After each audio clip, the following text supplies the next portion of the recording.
Assalamualaikum warahmatullahi wabarakatuh. Perkenalkan, nama saya Ulandari, NIM 1910204047, lokal 5B, jurusan Teknik Biologi, Fakultas Tarbiyah dan Ilmu Keguruan, dosen pengampu Bapak Hendra Ladirman SSI MPD.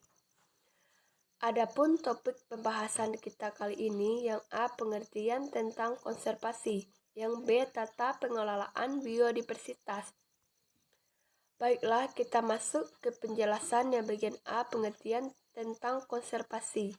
Konservasi adalah pengelolaan biosfer secara aktif demi menjamin kelangsungan keanekaragaman spesies maksimum, serta pemeliharaan keanekaragaman genetik dalam suatu spesies.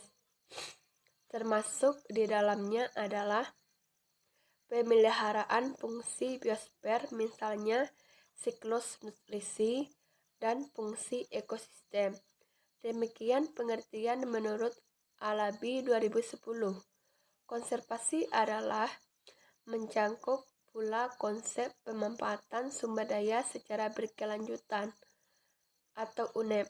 Dengan demikian, lingkungan dapat memberikan manfaat terbesar berkelanjutan untuk generasi sekarang, sekaligus menjaga potensinya agar memenuhi kebutuhan hidup generasi mendatang. UNEP 1992. Pelestarian spesies dan proses biologis harus bersamaan atau simultan dengan konservasi sumber daya abiotik. Konservasi adalah pemanfaatan dan pengelolaan sumber daya alam, termasuk satwa liar, air, udara, mineral, segala sumber daya alam terbarukan atau tidak terbarukan. Konservasi sumber daya hayati adalah pengelolaan sumber daya alam hayati yang pemanfaatannya dilakukan secara bijaksana untuk menjamin kesinambungan persediaannya, dengan tetap memelihara dan meningkatkan kualitas keanekaragaman dan nilainya.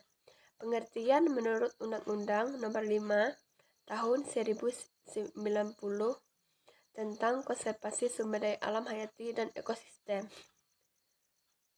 B. Tata pengelolaan biodiversitas. Yang A, pengelolaan keanekaragaman hayati berdasarkan undang-undang terkait Indonesia.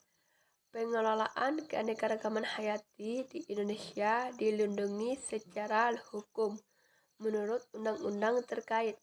Terdapat sekitar 10 materi undang-undang yang terkait dengan pengelolaan keanekaragaman hayati di Indonesia, di antaranya Undang-Undang Republik Indonesia Nomor 5 Tahun 1990 tentang konservasi sumber daya alam hayati. B.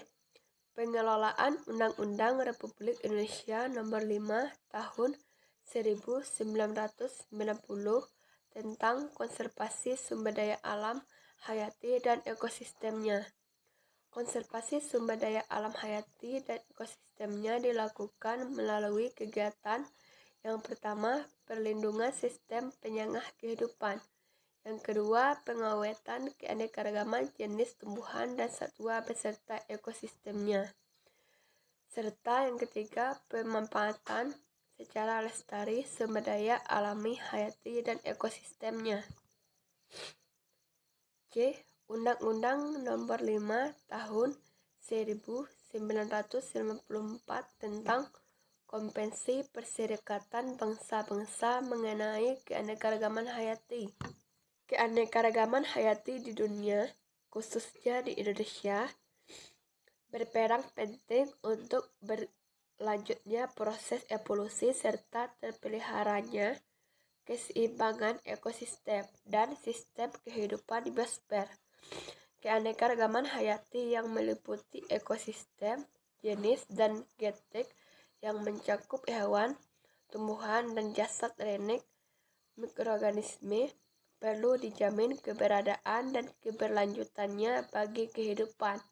keanekaragaman hayati sedang mengalami pengurangan dan kehilangan yang nyata karena kegiatan tertentu manusia yang dapat menimbulkan terganggunya keseimbangan sistem kehidupan di bumi yang pada gilirannya akan mengganggu kelangsungannya kehidupan manusia. Baiklah, hanya itu penjelasan dari saya. Jika terdapat kesalahan, saya mohon maaf. Saya tutup dengan wabillahi taufiq wal hidayah. Wassalamualaikum warahmatullahi wabarakatuh.